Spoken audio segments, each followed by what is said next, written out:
आपने कभी सुना कि बीजेपी हिंदू विरोधी हो गए हो, हिंदू भजन का विरोध करते हो? जी हाँ, लद्दाख में कुछ ऐसा ही हुआ। লাদাখের সমাজকর্মী ও পরিবেশবাদী সোনাম ওয়াংচুক প্রায় 6 মাস আটক থাকার পর যোধপুর সেন্ট্রাল জেল থেকে মুক্তি পেয়েছেন। ভারত সরকার ন্যাশনাল সিকিউরিটি অ্যাক্টের অধীনে তার আটকাদেশ প্রত্যাহার করে নেওয়ায় তিনি 14 মার্চ 2026 তারিখে মুক্তি পান।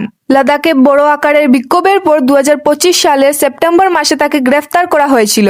ওই বিক্ষোভে লাদাখের জন্য রাজ্যের মর্যাদা এবং আদিবাসী জনগোষ্ঠীর অধিকার ও হিমালয়ের নাজুক পরিবেশ রক্ষার জন্য ভারতের সংবিধানের 6ষ্ঠ তফসিলের অন্তর্ভুক্তির দাবি তোলা হয়েছিল।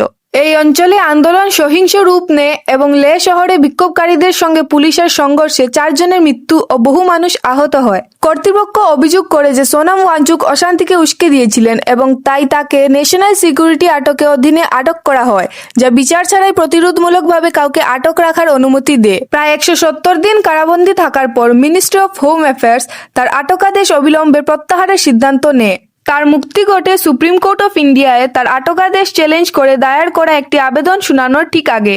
বহু রাজনৈতিক নেতা এবং নাগরিক সমাজের বিভিন্ন সংগঠন এই সিদ্ধান্তকে স্বাগত জানিয়ে বলেছেন, এটি লাদাখের মানুষের উদ্বেগ ও দাবিগুলো সমাধানের পথে একটি গুরুত্বপূর্ণ পদক্ষেপ।